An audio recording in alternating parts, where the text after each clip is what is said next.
Junior NTR సినిమాలకి ఎందుకు దూరం అయ్యారు? జూనియర్ ఎన్టీఆర్ సినిమాలకు దూరం అవడానికి కారణం అలా ఓపెన్గా అయ్యి ఉండొచ్చు. దాని తర్వాత ఆయన పెళ్ళి అవటం, నాకు పెళ్ళి అవటం, నేను వేరే సినిమాల్లో ఉండి ఇంపార్టెన్స్ లేకపోవడంతో నేను ఈ సినిమాలో చేయకూడదులే అనుకోవటం కావచ్చు. ఏదైనా చిన్న గ్యాప్ వచ్చిన మాట వాస్తవం. దానికి చుట్టుపక్కల క్యారెక్టర్లు హెల్ప్ అవుతాయి సార్ బాగా. మన ఆలోచనకి మనకు వచ్చిన ఒక డౌట్ను లేకపోతే మన సెంటిమెంట్లకి ఇది చేయటం, చుట్టూ ఉన్న ఎన్వైర్న్మెంటు వచ్చే వర్డ్ ఒకటి చెవిలో పడితే తను కూడా ఆలోచిస్తారు, కానీ ఫోర్స్ ఎక్కువ ఉంటే సరేలే అంటారు. ఆయనకి అది లేకపోయినా ఆ చుట్టుపక్కల వాళ్ళు నన్ను కట్ చేసి ఉండొచ్చు. మంచి రిలేషన్ ఉండే సార్ తారక్తో నాకు. మంచి నేను ఆయన ఎలక్షన్లో ప్రచారానికి వెళ్ళినప్పుడు వాళ్ళు వేసిన ప్లాన్ అద్భుతం. ఇంత ప్రచారం, ఇంత గ్యాప్లో ఆయనకి ఎంటర్టైన్మెంట్. ఆయన రోజు మాట్లాడి రోజు ఇదే చేయకుండా ఈ ఫ్రెండ్స్ అనేవాళ్ళు ఉంటే ఒక్కొక్కళ్ళు అంటే రోజు అందరు ఉన్న ఇబ్బంది. ఫస్ట్ సెక్టార్లో రాజీవ్ ఎంటర్ అవుతాడు, దాని తర్వాత సమీర్ ఎంటర్ అవుతాడు, దాని తర్వాత రఘు ఎంటర్ అవుతాడు. రఘు మొదటి నుంచి ఉన్నాడు పాపం. ఆయనంతా చేసిన స్పీచ్ని చేసి వెబ్సైట్లో పంపించిన అందరు ఫ్రెండ్స్ అందరూ బాగా. నేను ఖమ్మం ఎంటర్ అయినప్పుడు నేను వస్తాలే అన్నా అని చెప్పి ఖమ్మంకి ఎంటర్ అయిన దగ్గర నుంచి ఖమ్మంలో అద్భుతమైన సభ జరిగింది, భారీ ఎత్తున పెద్దది. మొత్తం ఆ ప్రచారం దాంట్లో ఖమ్మం టాప్ అనమాట. ఎక్కువ మంది జనాలు, విపరీతమైన క్రౌడ్. పండగకి గ్యాప్ ఉండి బండి క్యారవాన్ ఏమో సర్వీస్ స్టేషన్ పంపించారు విజయవాడ. అందరం కార్లలో బయలుదేరాం. తారక్ గారి కారులో ఎక్కాలి, నేను ఎక్క అన్నాడు. నేను బ్యాగ్ తెచ్చుకున్నా, ఆ బ్యాగ్ వెనక కారులో ఉంది తెచ్చుకుంటా అంటే అది తెచ్చుకునే లోపు ఇంకొకళ్ళు ఎవరో ఎక్కారు, ఆ బండి బయలుదేరిపోయింది, ముందు వెళ్ళిపోయింది. అది మేము కొంచెం దూరం వెళ్ళిన తర్వాత ఓ బండి కింద పడి ఉంది. దిగి వెళ్తూ ఉంటే ఇక్కడ ఒక పిచ్చి అతను ఉన్నాడు, బాగా డస్టీగా ఒక పిచ్చి అతను. ఆయనతో ఎవరో మాట్లాడుతున్నారు. మేము అటు వెళ్ళి ఆ బండి లాగా చూస్తే దాంట్లో తారక్ లేడు. ఎవరని చూస్తే ఆ బాగా డస్టీగా పైనుంచి కింద దాకా అసలు గుర్తుపట్టిన విధంగా తారక్ ఉన్నాడు. చూస్తే అదేంటన్నా ఎలా ఉన్నావు అంటే బ్లడ్ వస్తుంది. వెంటనే నా బ్యాగ్లో ఉన్న టవల్ చుట్టారు, మా బండిలో ఎక్కించుకున్నారు.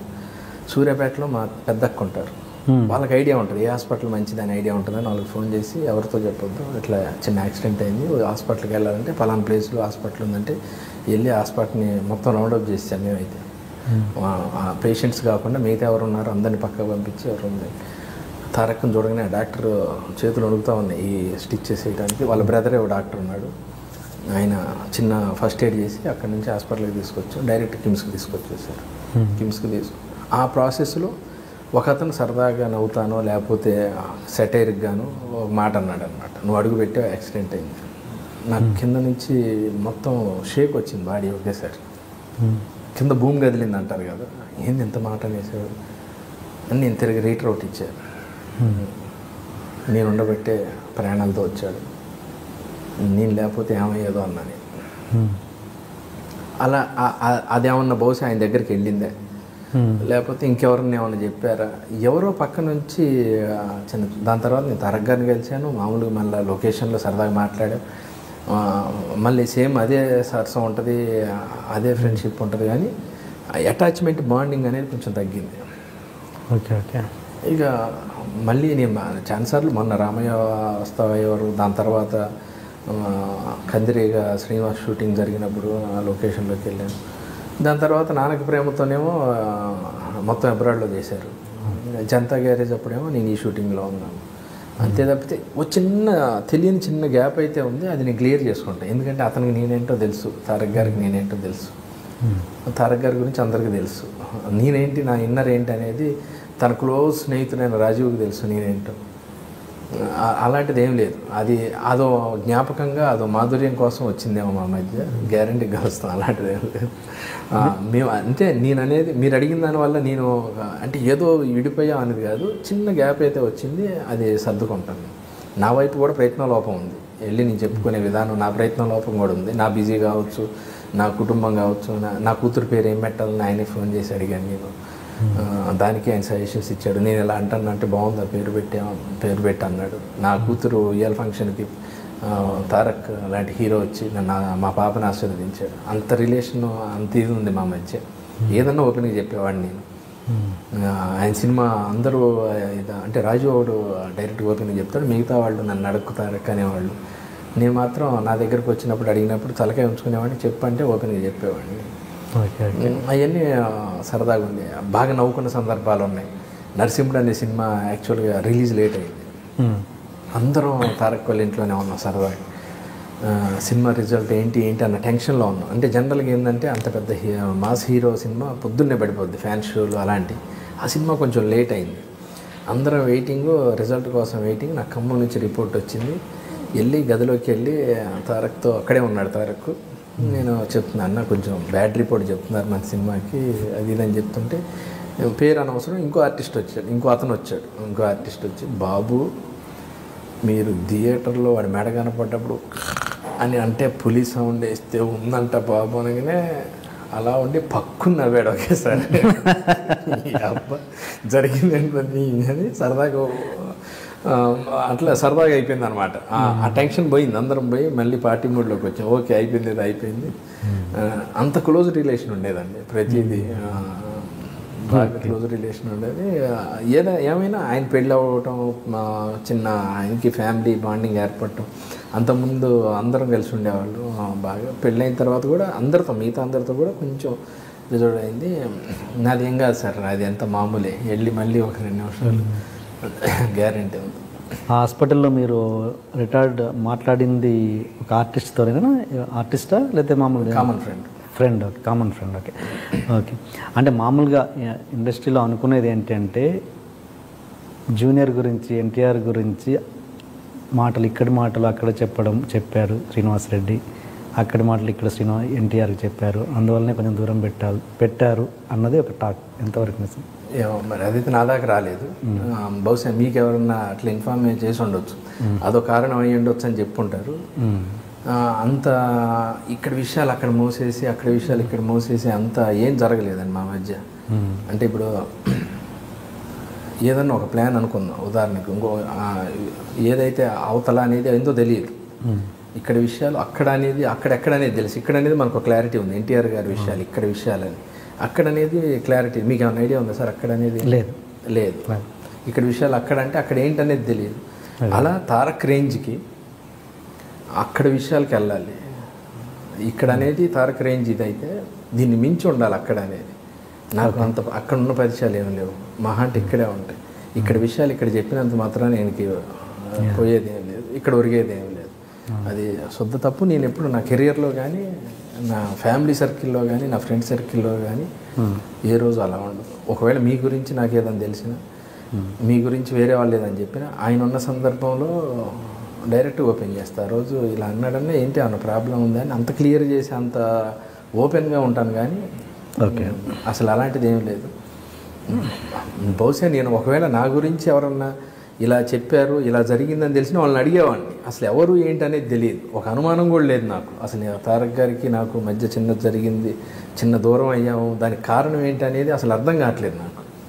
దాని నుంచి ఇదవుతుందండి అంతే. అంటే మీరు ఎప్పుడు ఎక్స్ప్లెనేషన్ ఇచ్చే ప్రయత్నం కూడా చేయలేదు? ఇంకా చేయలేదు. అంటే నేను అంటే కలిసినప్పుడు చెప్పాను, నేను మీకు ఏదన్నా రాంగ్ ఇన్ఫర్మేషన్ ఏదన్నా వస్తే నన్ను చెప్పండి అన్న, నాకు అది అని చేసి అలాంటిది ఏం లేదు, అదేం లేదు అది ఇదని అనేవాడు. మీకు ఎన్టీఆర్కి ఉన్న మధ్యలో ఎప్పుడైనా జరిగిన ఎమోషనల్ ఇన్సిడెంట్ కావచ్చు, సరదా సంఘటన కావచ్చు, ఏదైనా ఒకటి పంచుకోండి మాతో. చాలా ఉన్నాయండి, ఆయనతో ఉన్న మెమరీలు చాలా ఉన్నాయి. చాలా సరదా మనిషి. ద బెస్ట్ ఒకటి చెప్పండి. బెస్ట్ ఏముందండి,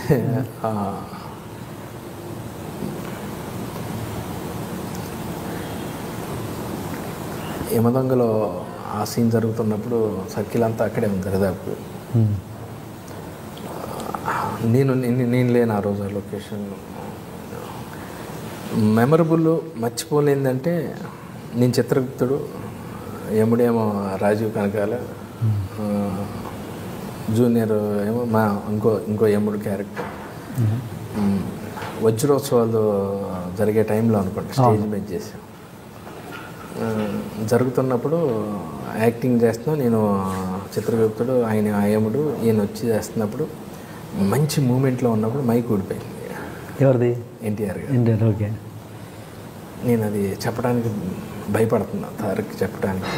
నేను దాని మీదే ఉంది నాకు మైక్. నీ క్యారెక్టర్ మర్చిపోయా, నీ చిత్రగుప్తుడు మర్చిపోయా, అయ్యో రాజీవ్ జల్దీ అంటే రాజీవ్ ఇంటెన్షన్ తీసుకొని 1 నిమిషం మైక్ పోయింది అంటే మళ్ళీ పెట్టుకొని ఇంకోసారి చెప్పమంటారా అన్నాడు. విజిల్స్ గోల అసలు పులకరించిపోయింది. ఒకేసారి రోమాలను ఎక్కపరుచుకున్నాయి. ఒక డైలాగ్, ఒక పాట విన్నాడంటే ఇట్లా సినిమాలో పాట విన్నాడంటే పాట నాన్ స్టాప్ పాడుతాడు. ఆలోచన విధానం టేప్ రికార్డులో పెట్టి ఫార్వర్డ్ బటన్ కొడితే ఎంత ఫాస్ట్ వెళ్ళిపోద్దో అంత ముందు మనకన్నా ముందు ఆలోచిస్తాడు. చాలా మెమరీ, చాలా తెలివైనవాడు. బాగా ఇది అదే నమ్మకం. ఆ నమ్మకమే నాకు గ్యారంటీగా మళ్ళీ వెళ్ళి మాట్లాడితే ఒకసారి కూర్చొని ఓపెన్గా బట్టలు ఇప్పుకొని మాట్లాడితే మనసు ఇప్పుకొని అన్నీ జరిగిపోతుంది. చాలా మెమరీస్ ఉన్నాయండి. ఒక ఎపిసోడ్ అవుతుంది. Any emotional thing? చాలా ఉన్నాయండి ఎమోషన్స్. ఆయన లైఫే ఎమోషన్తో స్టార్ట్ అయింది. క్రికెట్ ఆడుతూ ఉండేవాళ్ళం మధురానగర్లో రాజీవ్ వాళ్ళ ఇంట్లో. అంబాసిడర్ కార్ వేసుకొని వచ్చాడు ఒకసారి, అందరినీ సరదాగా రమ్మన్నాడు. లేదులే తారక్ చిన్న పని ఉందని రాజీవ్ ఏదో అన్నాడు. ప్రతి ఒక్కళ్ళు నాకు దూరంగా ఉండాలని చూస్తారని కారు ఎక్కి వెళ్ళాడు. అందరం పోదామని బయలుదేరాలి. ఒక అరగంట సేపు చిన్న ఎమోషన్, దాని తర్వాత మళ్ళీ మామూలే. చాలా ఎమోషనల్ మనిషి. స్పందించే హృదయం అంటారు కదా, ఎవరికన్నా ఏదన్నా అయిందన్నా కానీ వెంటనే రెస్పాండ్ అవుతాడు. తన ఫ్యాన్స్కి ఏదైనా జరిగిందన్నా, ఎవరికన్నా ఏదైనా ప్రాబ్లం వచ్చిందన్నా, తనకి యాక్సిడెంట్ జరిగిన ప్లేస్లో ఆ సైడ్ అది పెట్టించడం కానీ అన్నీ బాగా ఎమోషనల్గా బాగా ఇది తనకి అన్నీ బాగా తెలుసు. అది ఎలా అయిందండి యాక్సిడెంట్? యాక్చువల్గా అది డీప్ కర్వ్ సార్. తను అంటే ఆ ప్లేస్లో ఇలా ఇలా ఇలా ఉంటుంది అన్నమాట. అప్పటికి మ్యాక్సిమం తీసుకున్నాడు. ఆ టర్నింగ్లో సఫారీ కరెక్ట్గా కట్ అయ్యే టైంకి ఇట్లా కొట్టేసింది. పక్కనే పెద్ద బాబు ఉంది సార్. అంటే దేవుడు ఉన్నాడంటారు. అదే కొంచెం ముందు కట్ అయితే డైరెక్ట్ బావిలో పడేది బండి వెళ్ళి. లోన్ ఇంకా ఉన్నారు, ఒకళ్ళిద్దరు ఉన్నారు. రాజీవ్ రోల్ అయ్యాడు లోన్.